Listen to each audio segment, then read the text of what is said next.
What are your plans tomorrow night? I just found out that my old friend from LA is in Houston, and I'm putting together a little house show for her. Wondering if you have plans and if you'll help me throw that shit. Need ya? We were supposed to do nothing all weekend, my girlfriend and I. Considering our lack of money and extreme exhaustion, had committed ourselves to spending all weekend barricaded in our apartment with Netflix, dogs, and all the other things associated with a lazy, long weekend. But as the week marched on and the weekend approached, that plan completely shattered, with requests made to see family, help out friends' parents, and a last-minute invite to a wedding. The best laid plans of whatever and what have you. The final request came from my close friend Elliot. A friend of a friend had come to visit to sort out some visa issues so she could go to Brazil with her band, and Elliot was letting her stay with him.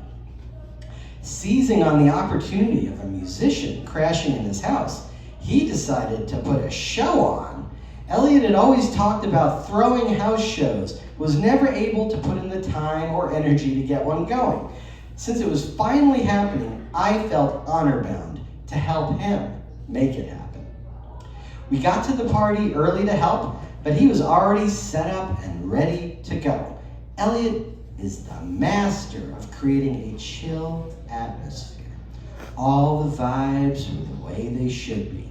People started to arrive and socialize, and all appeared to be well. I got a beer, walked into the front room, and spotted something a little worrying.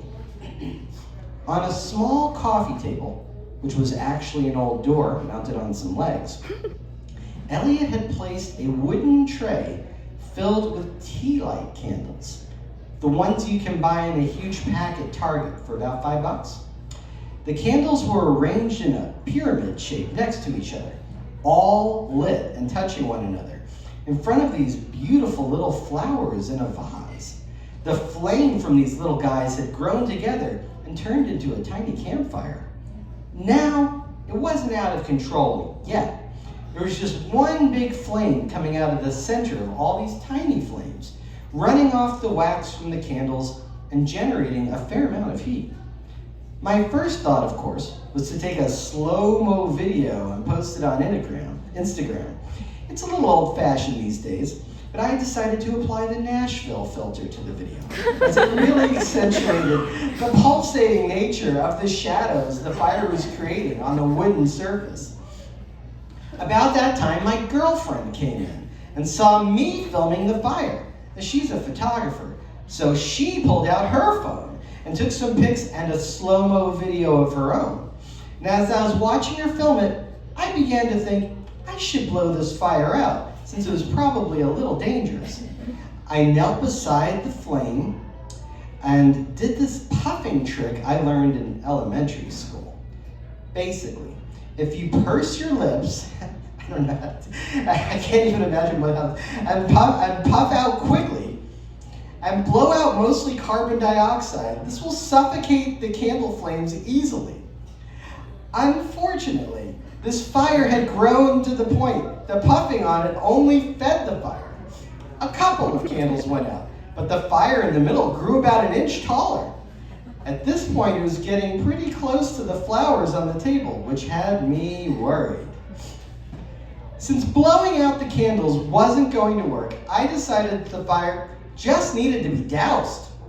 I walked into the kitchen where everyone was hanging out, grabbed a solo cup from the table next to the ice chest, put a little bit of water in it.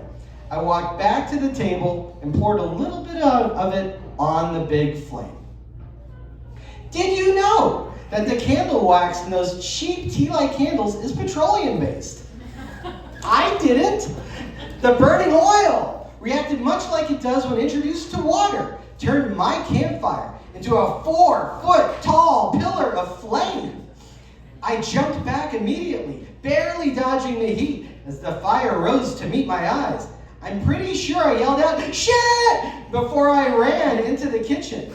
I pushed past the people gathered around the cookware, having a conversation about something much less important, and grabbed the skillet that was hanging over the stove.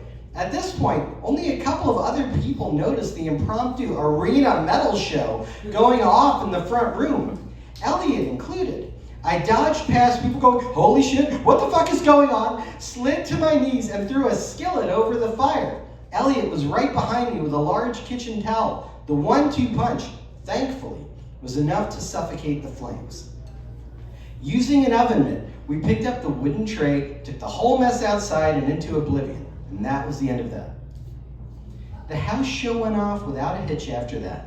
Aside from Elliot's LA friend, who had a beautiful acoustic set, we got a few of our other friends to play music and do spoken word. Much beer was drunk, dogs ran around playing, and we all ate pizza. All in all, Elliot's first house show was a rousing success, and we only almost burned the place down once.